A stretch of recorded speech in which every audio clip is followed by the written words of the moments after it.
नमस्कार मित्रों। आज चिंतन में स्त्रियों को जागना आवश्यक है। हमारा समाज एक भयंकर जटिलता से गुजर रहा है।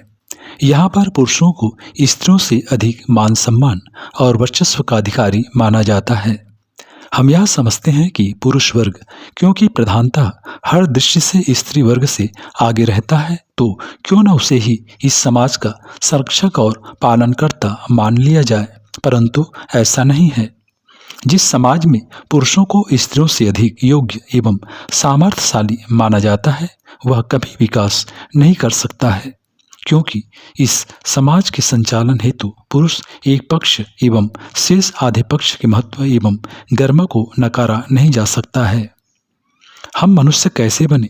क्योंकि किसी स्त्री ने हमें अपने गर्भ में पाला एवं तदुपरांत हमें जीवन प्रदान किया। हम असहाय होते यदि किसी माँ का सहारा हमें बचपन से न मिला होता। हम अपनी आधारभूत संरचना में स्त्री वर्ग पर निर्भर रहते हैं। दूसरा कि हमको जो जन्म मिला है वह अपने श्रेष्ठ सुयोग को तभी प्राप्त करता है जब जीवन के प्रत्येक क्षेत्र में हम स्त्रियों का सम्मान करते हैं और उनकी उन्नति की दिशा में कार्य करने की सोच पाते हैं। ऐसा इसलिए क्योंकि यदि स्त्रियां आगे आएंगी तो भविष्य की उज्जवल संभावना के द्वार खुलेंगे। उन्हें पर निर्भर नहीं रहना चाहिए।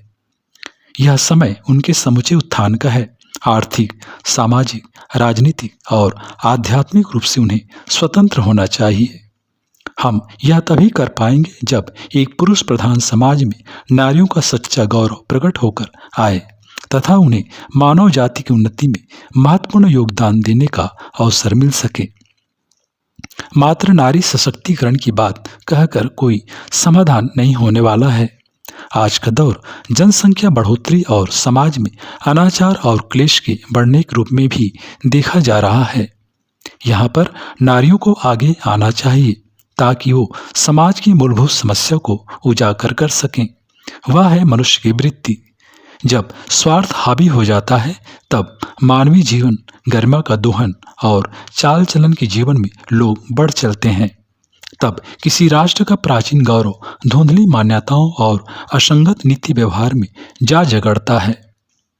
तब पुरुष को स्त्री से और स्त्री को पुरुष से पूर्ण सामंजस्य की स्थिति में नहीं देखा जाता है। तब मनुष्य अपने अंतस्थ दृष्टिकोण से परे अज्ञान से चलता दिखाई देता है। तब यदि पाप और विद्वेष बढ़ता है और उसके भी मूल में स्त्री वर्ग के साथ कई प्रकार की विसंगतियां खड़ी होती हैं, इसे क्या कहा जाए? मानवता आज जिस मोड़ पर खड़ी है वहां से उसे एक ही चीज बचा सकती है, वह है नारियों का आगे आना एवं बढ़ चढ़कर अपनी प्रतिभा का परिचय देना। उन्हें विशेष किस अर्थ में बनाया गया है? वे समाज की जननी ही नहीं, इसकी निर्मात्री और वास्तविक शोभा भी है। स्त्रियों को दूसरों को एकजुट रखना तथा उनमें बल अभिवृद्धि प्रदान करने का विशेष गुण प्राप्त है। वे प्राकृतिक रूप से हमारे शरीरों का निर्माण करने वाली तो हैं ही, साथ ही वे मानव समाज की सच्ची सखा और मार्गदर्शक भी हैं। जिस प्रतिभा कौशल से भी परिवार का संचालन करती हैं तथा जैसे गुण विशेष उन्हें प्राप्त हुए हैं, उसे देखते हुए यही लगता है कि समाज को उनकी अत्यधिक आवश्यकता है। आप उन्हें शिक्षित करिए, विचार रूप में अपने को प्रस्तुत करने का अवसर दीजिए। ऐसी अवस्था बनाइए कि समाज में स्त्रियां कहीं दमित न रह जाएं। आप उनके सच्चे सुपोषक बनिए। कभी भी अपने आसपास उनका निरादर होता ना स्वीकार कीजिए। जब आप इस प्रकार की संवेदना विकसित कर लेंगे तो देखेंगे कि वातावरण कैसे आश्चर्यजनक रूप से परिवर्तित होता जाता है। स्त्रियों की महानता इसी में है कि वे इस समाज में अपनी सच्ची भूमिका को पहचाने। उन्हें पता रहे कि उनका कर्तव्य मात्र घर की चार दीवारी तक ही सीमित नहीं है तथा वे किसी व्यवस्था की गुलाम बनकर रहने के लिए पैदा नहीं हुई हैं। वे अपने अनुसार विचरण करने में स्वतंत्र हैं, परंतु उन्हें यह ध्यान देने रहने की वे इस समाज की निर्धात्री भी हैं। यदि वे जाग जाएं तो एक स्वस्थ, सुकेंद्रित एवं परिपूर्ण समाज के निर्माण में देरी नहीं रह जाएगी। स्त्रियों का जागना आवश्यक है। जरूरत है कि समाज उन्हें राजनीतिक मंच दे। खेल व्यवसाय में अच्छे अवसर प्रदान करें एवं दया देखें कि किस क्षेत्र द्वारा वह अपनी प्रतिभा का अधिकाधिक विस्तार कर सकती हैं। उन्हें अज्ञान में मत रहने दीजिए, उनकी भावनाओं का सम्मान करिए और याद रखिए कि मनुष्य की गरिमा सर्वाधिक मूल्यवान है। यदि वह है तो कोई भी समाज अपने उत्कर्ष की प्राप्ति से वंचित नहीं रह सकता है। भारत अकेला ऐसा देश है जिसके पास मानवीय उत्थान गौरव की अद्भुत मिसाल है, जिसके ऋषि मुनियों ने सदा से एकत्व की प्रेरणा से सबको आप्लावित किया, जहाँ से नर रत्न निकले एवं उन्होंने संपूर्ण जगती को अपने ज्ञान से आलोक में अपनी करुणा के जलाशय में समेट लिया, जहाँ से मानवता का वह सूर्योदय हुआ जिसने हर प्राणी की पीड़ा को अपना समझा। वह भारत जिसकी रगों में आज भी वही तब तेज व अद्भुत पराक्रम विद्यमान है जिसने सदियों भूलों को गौरवान्वित किया।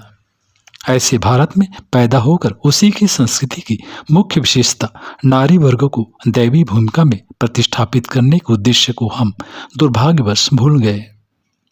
देवता भी उसी शक्ति की पुकार लगाते हैं तथा जब कभी देवताओं की हार होती है तो वही दुर्गा का स्वरूप बन हमें उन्हें विजय दिलाती है।